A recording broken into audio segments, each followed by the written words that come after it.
Buying and selling businesses is the business hack that no one tells you about. So if you want to step through that door too, then do me and yourself a favor and subscribe to this channel. And if you've built a brand, sell the brand.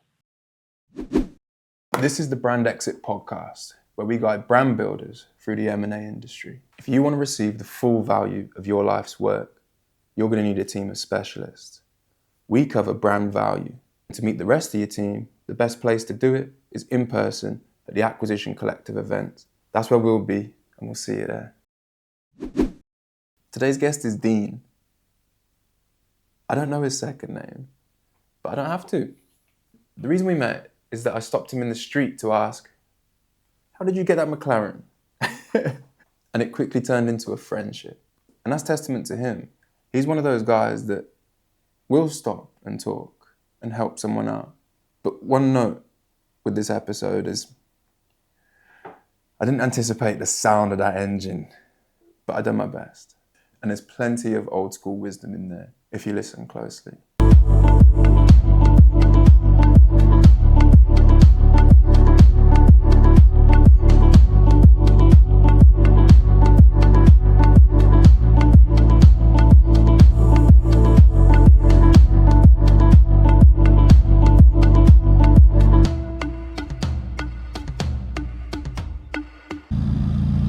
It's one of these unspoken truths in business where everyone wants to get the cars that they want, or it might not even be about the car, it might be about the freedom. What is happiness? Is happiness this car? Is happiness a big house? Is it having nice clothes? Or is happiness an inner peace? Kid off a council's name. I can't change that. McLaren don't change me. We started off doing market stalls when I was about 13, 14. Trust your inner gut. Take a step back. Enjoy the journey. Don't take no for an answer. Don't ask, you'll never get. If you've only got 2 great friends on the planet, then you're doing okay. What are you looking for? All I'm looking for is freedom. I love goods and I love people. If you love people, life's easier. Cut this bit out anyway. Really sorry, I'm trying to make sorry. We might as well get this bit out of the way. It just was not the right time. When is it the right time? It's what you have to ask yourself. There's never the right time. You can always listen to Stevey. Don't say this the wrong way. Find a reason to do something, not an excuse not to do it. Because that's on you. I think that's bullshit. You know, if you really want to do it, do it. What's your dream? Where do you want to get to? This is the brand exit. This is rechasing that same dream, except I altered it. With the brand exit, I found my people. So what's the smallest group that you can make a big impact in? I just wanted to help people sell their businesses because it's the game that we're playing. That's what I'm trying to get across to people, is that this brand element, it's worth something. It's the reason you brought up the business in the first place, and it's the same reason why someone needs to buy you. I don't think it should be given away for free. People buy from people. Don't forget that. People buy from people they trust. I'll forego a sale because I think I want to keep your trust. I'm not going to sell something that you're going to regret purchasing. There's a way to measure that. It's just called customer lifetime value. Yeah, that's it. Yeah, it's the long game. Hope it hits big for you. So there'll be a few quid later. You know where I drink on a Friday if you want a beer. We're going now. Do you want to have beer? We'll go fun. This episode is sponsored by Edgar Home. Designed in Berlin, their lamps are more than just lighting, they're atmosphere. With soft mornings, warm evenings, and a quiet touch of elegance that endures. I've had mine for over a decade, and it remains timeless. Explore the full collection at edgarhome.com, and in paid partnership with the Brand Exit, one subscriber will be selected to receive a complimentary Edgar lamp. Good luck.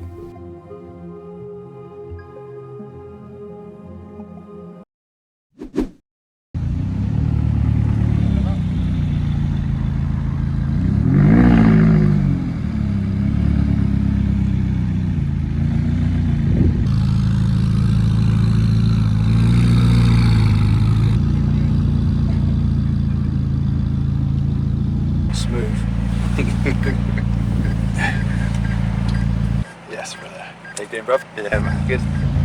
Let's see you. Ready? Seatbelt. I'll try not to crash, okay? Let's start. Alright, good? Yeah, all good. Cool. Nothing wrong. So how you doing? You been well? I'm alright, mate. Busy with all this. That's good. It's nice to hear. So this is one of these unspoken truths in business where everyone wants this type of thing, you know, to get the cars that they want, or it might not even be about the car, it might be about the freedom. Yeah, I think we live in a world that's very superficial, and people, like, you know, you want nice things, and it's almost like glamorizes it, doesn't it? You know, nice houses, nice cars, nice shoes, nice clothes, whatever. So I think it's a trap we all fall into, to be honest with you. But what was the motivation behind getting to this point? What, as in my journey or my story? Yeah, just let's go back to the start. Like, this had to be something that sparked I don't it. know, like my parents are from London. They moved up in the late 60s. I was born here. My sisters were both born in London, but I was born here. We lived on a council estate. My dad worked for a big company called Barnett and Foster's. But I think he always wanted a bit more. He was a bit of a wheeler dealer, a bit of a Del boy. Like, he took, bought stuff in like places in London and brought them back and sold them to people in work. Whether it was like clock radios or quilts. My dad was always a bit of a ducker and diver, legally, but not, very legal. But he was always a bit of a trier. And, there's part of that that's in me. And I guess I got my work ethic from him. My mum was my dad passed away now 14 years ago.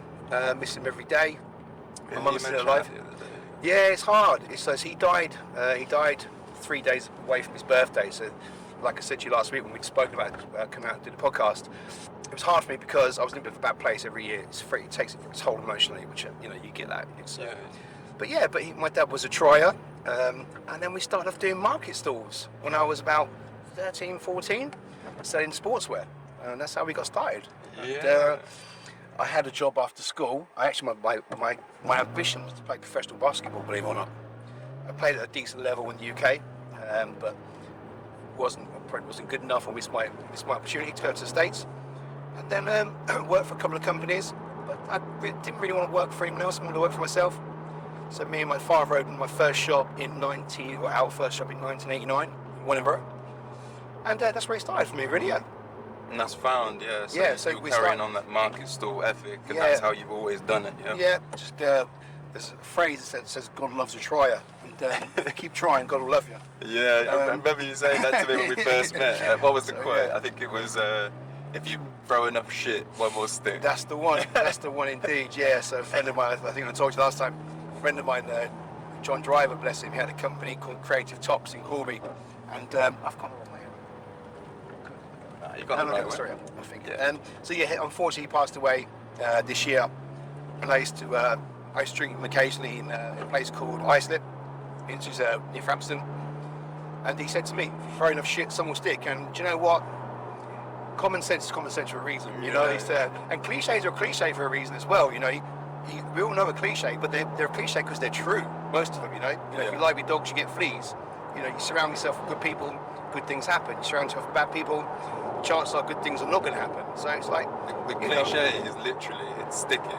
That's the reason So it's you a remembered it, cliche. right? Yeah. There you go. So something's right. That's what I mean. What were some of the mistakes along the way? Oh gosh, all the time. Still making them now. Some mistakes. Trusting people you shouldn't really. Not trusting your gut instinct. I think we all have an inner gut instinct, which I think is very important. And I think one thing I could say to anyone is that trust your inner gut. So if something isn't right or it doesn't feel right, it generally is not going to be right. So trust that inner voice inside you. I think it's very important. If someone says something's too good to be true, it's too good to be true. If someone says give me 50 quid, I'll turn it to 100 grand next week. It's not true.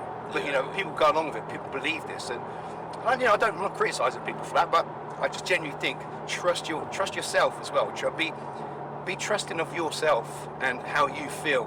And don't be afraid of that. Yeah, that's most people's founder story, isn't it? It's like they had that feeling inside their stomach. Yeah. It was either something was wrong or that something was right.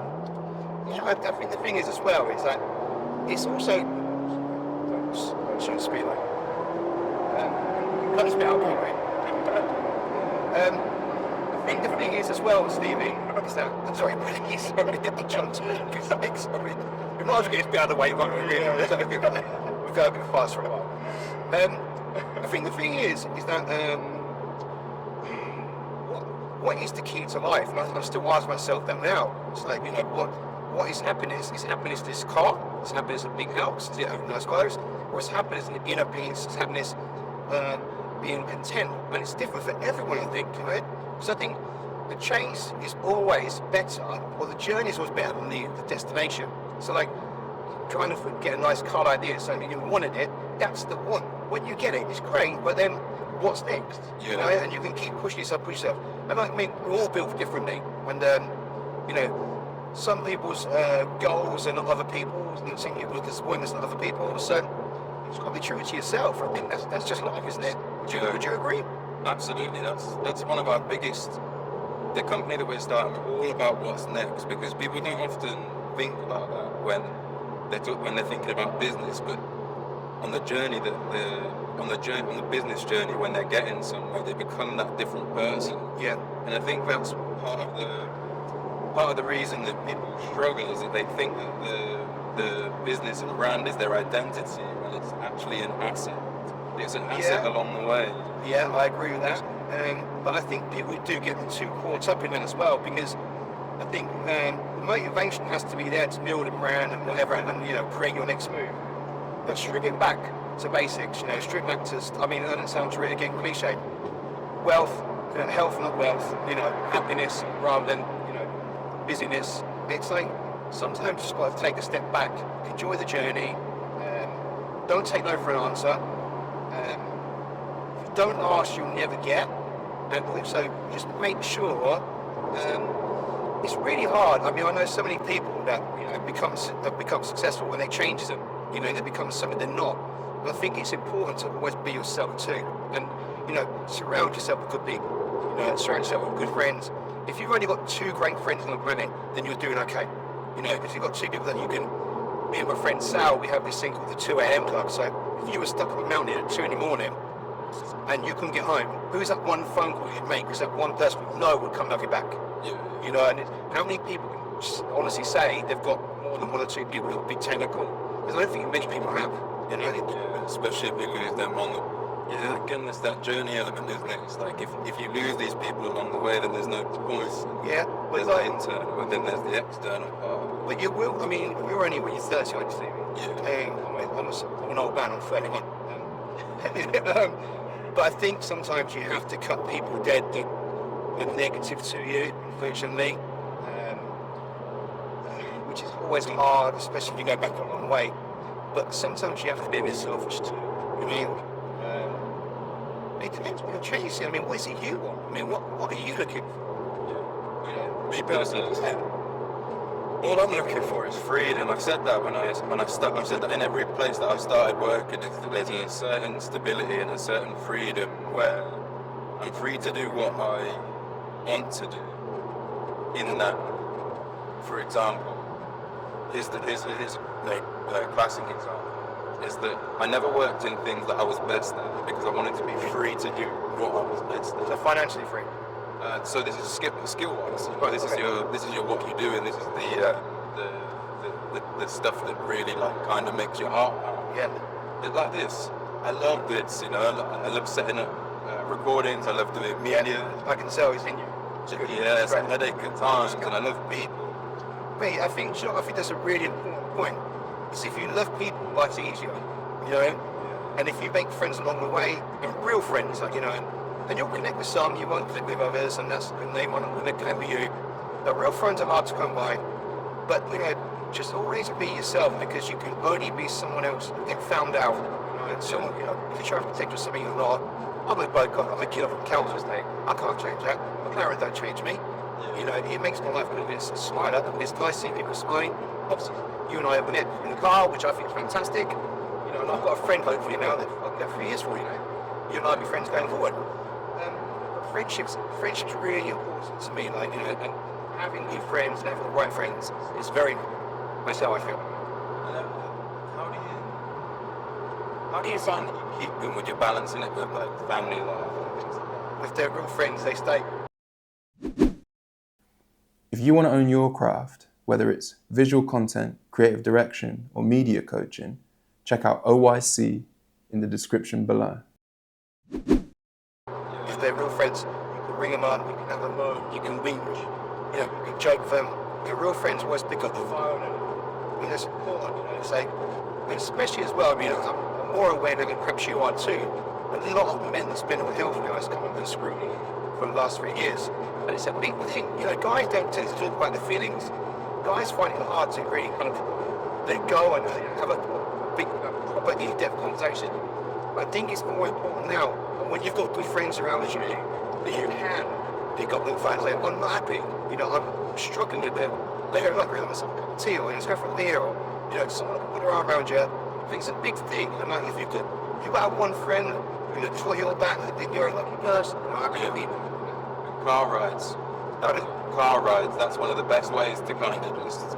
Yeah. You go in somewhere, you don't even have to be doing nothing. Like, we're not necessarily going anywhere, but we're just nice to get. Yeah. Like sometimes I'll sit at home. Sometimes it might be like 9:30, 10 o'clock at night. Nobody be. I've got clear a little sign. And just like you say, just to go and get some fresh air and just the same as like gym stuff. Like I used to do a lot of running back in the day. I don't do so much now, but it's not a problem keeping outside without good running. Because it just really freshens your head, cleanses you, keeps you sane. You know what we were talking about before about like when you're on your journey and you got to be who you are, otherwise you might get found out. This and that. So one of the things was that my name is Stevey, but I've always spelled it Stevie with a Y. Right, okay. And the other day I broke through a little psychological barrier where I came back from Australia and I went into a real hole, and I was like, What was up? What made you do that? I just I wanted to start my own business, and basically it just was not the right time. And when is it the right time? This is what you have to ask yourself. It's never the right time. You can always Stevie. I'm not putting it. Don't say it's the wrong way. There's always find the excuse to do something. Find an excuse. Find a reason to do something, not the excuse not to do it. Because that's on you. Right? So we can all put stuff off. Tuesday's my better day. I can't do this. It's not. That's. I swear. no, I think that's bullshit. If you really want to do it, do it. And it's easy to find an excuse not to do it. But don't fall into that trap. Don't ever think, I can't do it because this week, I'll do it next week. When you put it off, you just put it off. Then you put yourself off. Do you want to know what it really was? Sorry, stop me in my brain. The idea was, it's not something that I could see myself doing in 10 years. It was something I was doing currently, but I just saw a lot of gaps. And it turned into one of those situations where it just wasn't. I could see down the road. I just couldn't see the long way through the road. Okay. Down the road, and I went to my uncle actually for a bit of help. He's a film director in Paris, and he took my head off. He was like asking me like basic questions like, so what value do you provide? What problem do you solve? And I didn't have that answer. You know what I mean? I wanted to be a business person. And actually he said, join. He was like, and knowing you'll make something of it. But what do you know about how to run a company? You'll learn. Who does? Who knows? Exactly. There's no rules to it, Stevie. So I don't know what I've seen your podcast. I don't know if I can inspire anyone. I'm not sure it's probably true, but all I can say to people is give it a try. What's the worst that can happen? Start again. If it goes wrong, it goes wrong. And what you do, you either cry about it or you just get back off. And I'm a massive Michael Jordan fan. I'm a huge Jordan fan. And Jordan's like, his success was bred from failure. He failed 1,000 times and times and times, and that's what ultimately made him successful. And you have to take, again, it's a cliche, isn't it? It comes back to cliches again. If you don't try, you won't know. But if you fail, it's not all bad, because if you learn from your failures, then it's a positive. And you have to have that outlook on life. And don't let anyone else tell you. I remember when I built my first ever house. I think I was. I've been 27, 28. I bought a plot of land and built my first house, and I've got some really good friends around me. And one of my friends, like joking, said to me, they weren't taking the piss out of me. He was like, you can't build a house out of a pair of trainers. Like he was like almost doing me down. And I was like, oh, I'm gonna try. Do you know what I mean? And luckily we built it and we got through it, and then we got through the other side. And so my journey is obviously through retail, but I dealt in property. I got into property and. Bought a house, flipped my first house, made profit, built my first plot of land, flipped that, bought another plot of land. So house building is what really has made me probably more financially secure. So I've built a fair few houses. But like, my friend, the same friend, years later turned around to me, it's all right for you, you're lucky. So I was like, how am I lucky? How am I lucky? I took a massive risk. Yeah. So I'm not a gambler. I don't gamble. I don't go to bookies. I'm not a casino goer. But I will gamble on myself. Yeah. So I'm not afraid to do that. And I just X plus Y sometimes equals Z. Hopefully, and if it doesn't, hey, what do? You go back to square one. And I think, especially like you're young and the world's in front of you, just try. Just give it a go. And then surround yourself with good people. People that you can talk to. And like, you stop me in the street. This is why this conversation's happening, and I respect you for that. As in, like, not being patronising, but it's nice when you stop in the street and have this conversation. And it's great to meet you. And the reason I come on to help you out, or try and help you out, is that I want you to succeed. Yeah. I think if you put yourself out there, then why shouldn't you? I respect people that put themselves out there. I've got time for people. Well, this is part of why I did the podcast as well. Is that it's a family joke, that especially in Amelia's side of the family, that if I'm ever out of sight, then I'll come back round the corner with someone as a new mate. And so I'm having these conversations with people that I meet. So basically, you're a stalker. Yeah. Nah, it's one of those. I'm joking. It was more of a, I'm interested in something about you, and I'm happy to tell you exactly what happened with us. It was literally just I stopped to I walked past and went, every step I was taking, I was going, you need Get to further away. Yeah.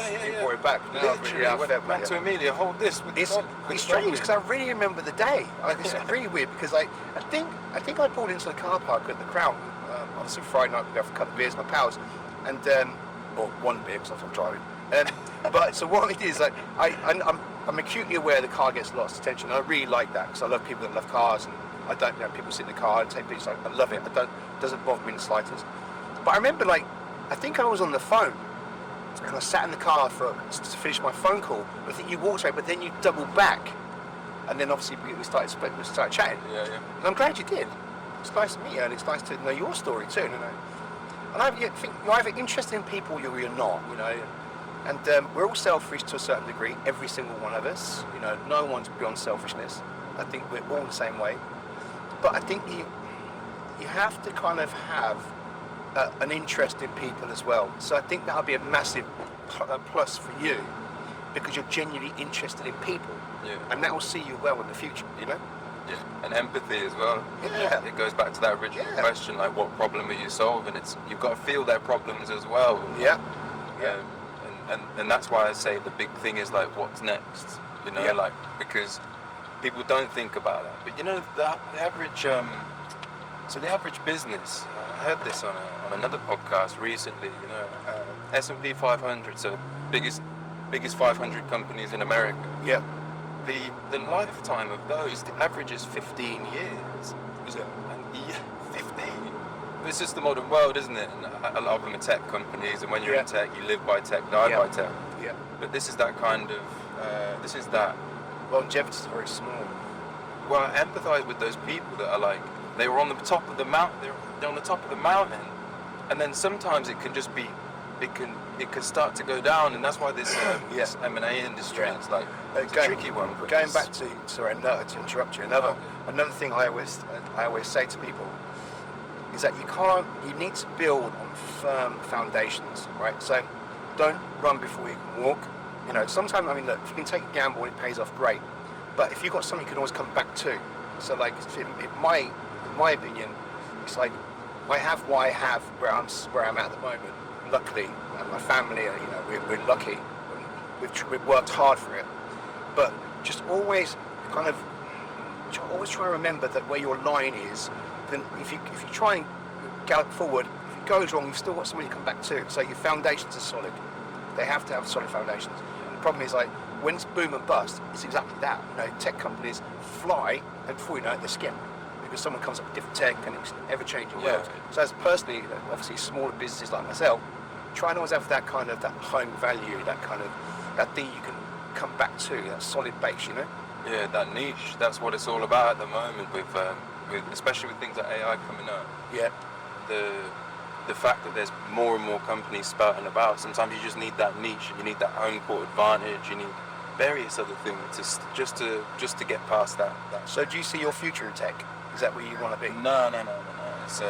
What's your dream? Where do you want to get to? Well, this is the brand exit. This is what I'm doing. This is rechasing that same dream, except I altered it. Right. Do you see what I mean? Yeah. Like I didn't have it initially. Yeah. It was a weak idea to start with. Yeah. But now with the brand exit, I found my people. I found my form of marketing. Like this is trying to find it's called a minimum viable market. So what's the smallest group that you can make a big impact to?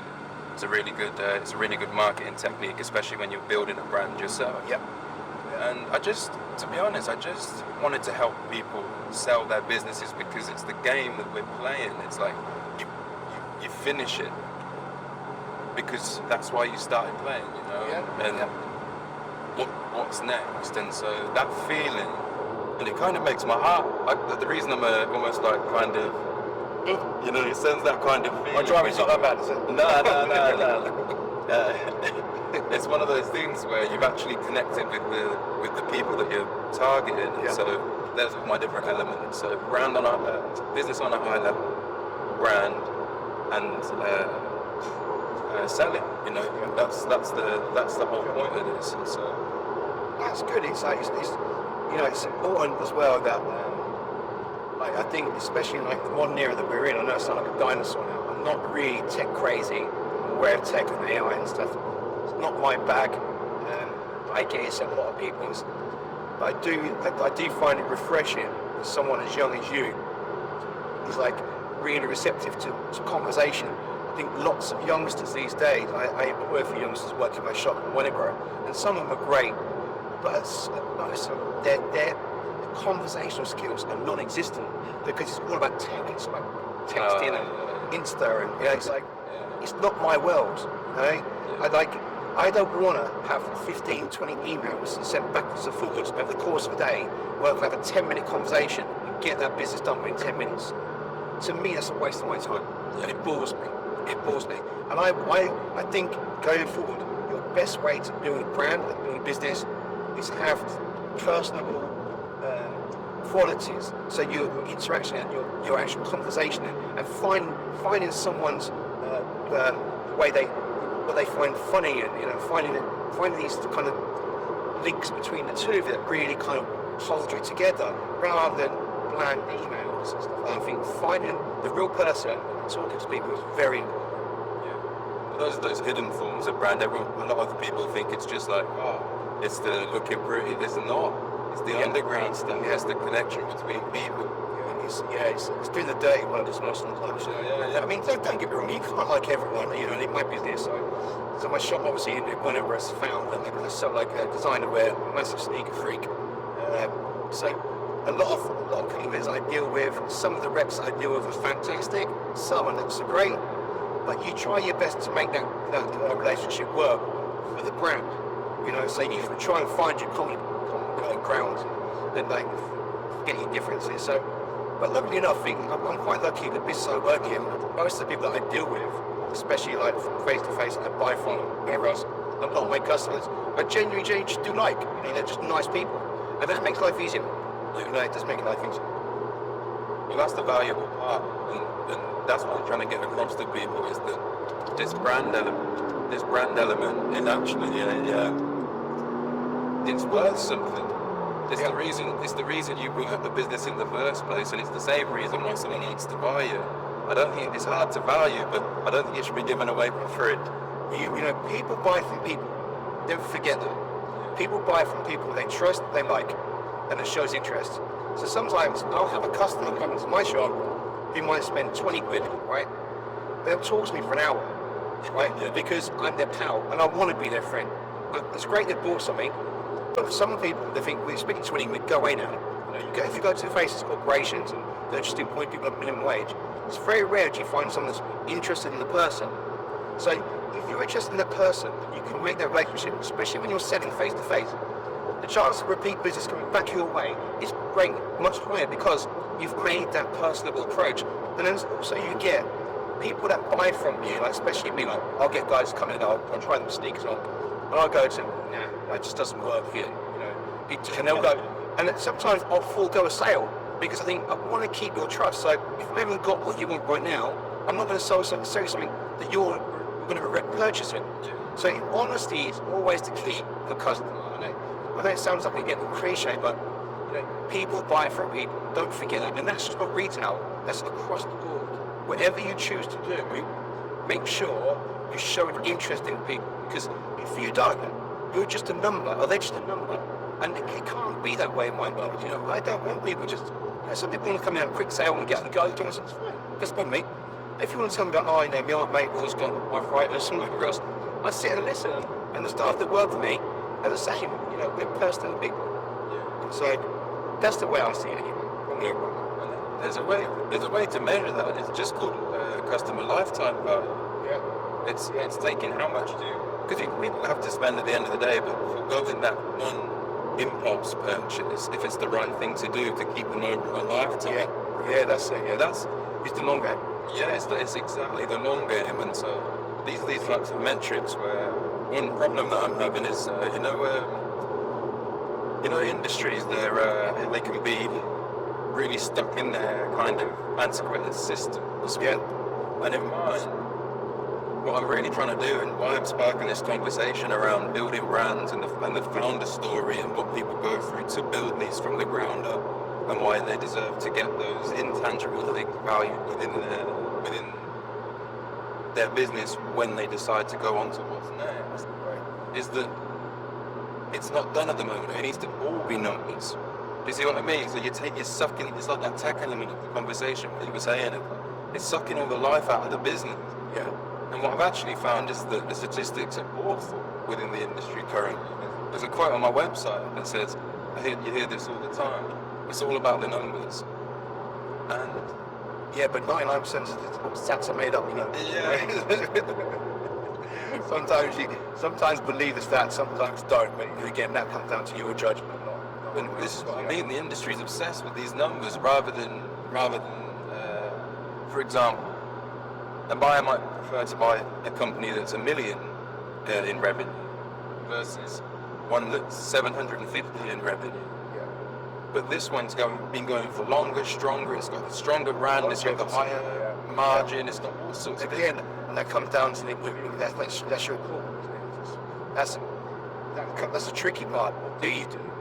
For me, I'd want longevity and establishment. That's what I'd be really to. But again, everyone's different, isn't it? Yeah. That right call is always the right call when it turns out right. Wrong things. Yeah. So you don't know. This is what I was talking about with while building a brand, is that I need to find those people that actually care about this type of thing, because some don't. Some just are they're numbers driven, and that's what they do. So obviously, like podcasts are most passionate for you, which is great. What podcasts do you look at and you really respect? Joe Rogan and places. Yeah, there's a guy, Chris Williamson, Modern Wisdom. He's a really articulate fellow. Okay. English guy? Yeah, English, but moved over to America because that's another part of the struggles of this, is that the culture there is much more gun-ho. It's much more kind of willing to talk about these types of things. And so he's moved over there. There's obviously, Stephen Bartlett. He was overseer. He has so much value from the guests that come on. And then Scott Galloway. They're my big three. It's good. And they've all got different styles, and I'm still in that. This is why we're doing it in the car. You'll find your own way. You'll find it. Like I say, this might not work. It might work. It might inspire some. Might turn it off. But eventually, keep in a way. Like I say, throwing off shit. You'll find your way. And you'll find your own style. And I think that's important. That people try and kind of copy other styles. I don't always think that's the right way. Just do your own thing. Find your own path. And I think, I wish you all the best luck in the world, my friend. I really do. And I hope it hits big for you. So lend me a few quid later. I'll borrow the car. Mate, whenever, mate. Get some insurance. You borrow the car. Mate, it's a car at the end of the day. It's lovely, mate. It's a car. If you've got your health, that's the scene again. I'm saying cliche shit, but health's more important, right? What is next for you? What are you do you know excited what? about? I'm looking to build another house. I haven't built anywhere. I built a house, maybe the last house I built was about 3 years ago. I really enjoy project manager. I'm not a builder, but I enjoy I enjoy seeing something like a bit of land with nothing on it, and then drive past it every now and then before I built that. That's Yeah. what I did. I get a lot of satisfaction from that. And the building, I mean, it's stressful.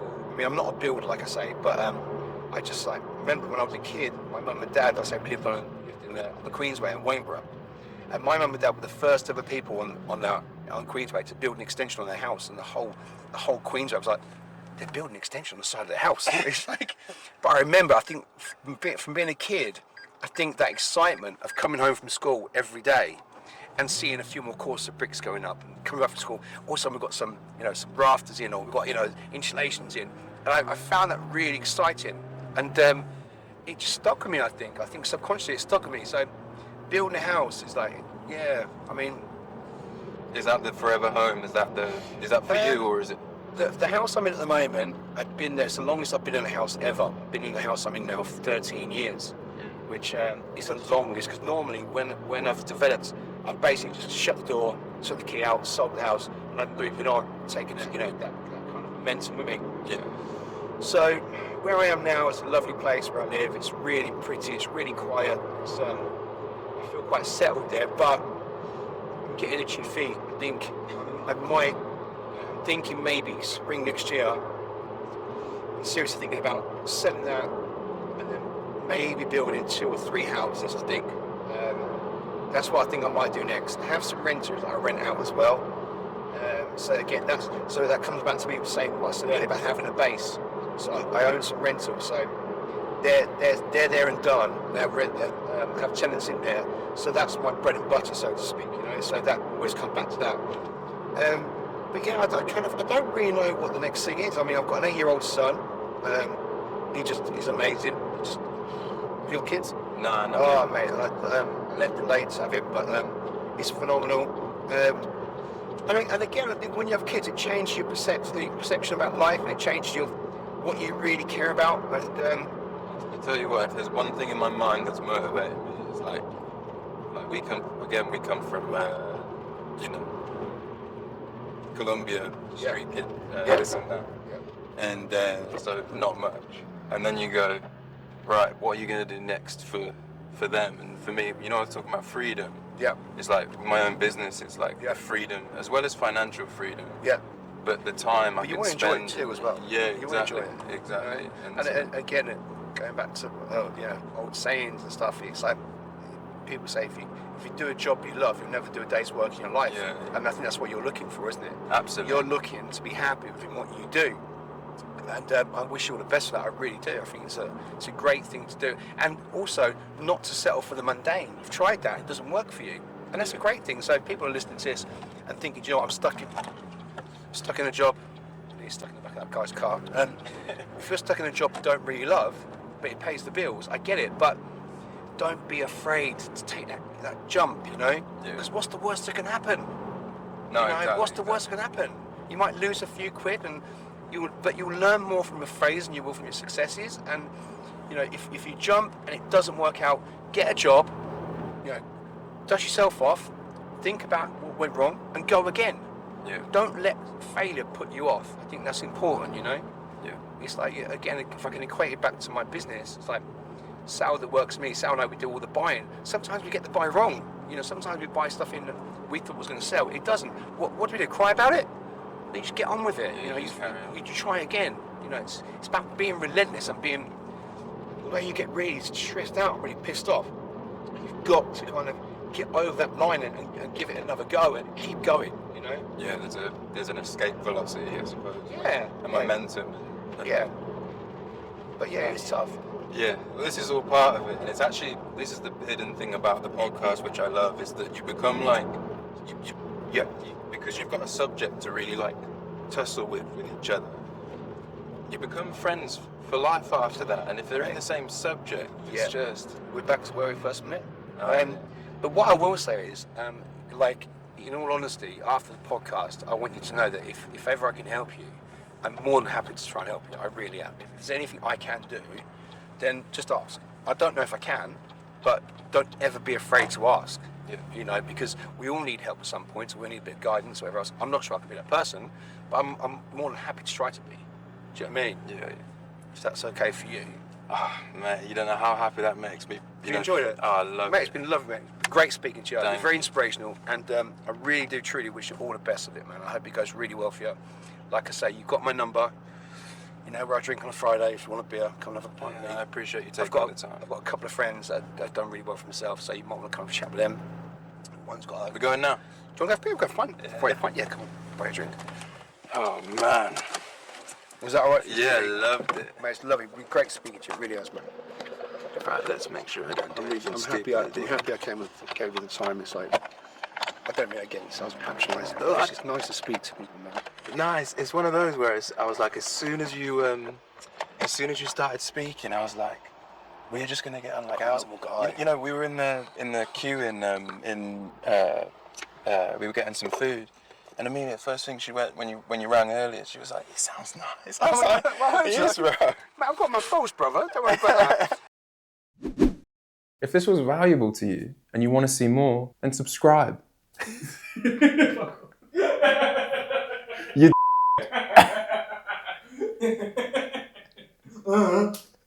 obviously. We could use that. Thank you for watching. Bam, right. This is about you. You want to see more? Go ahead and subscribe.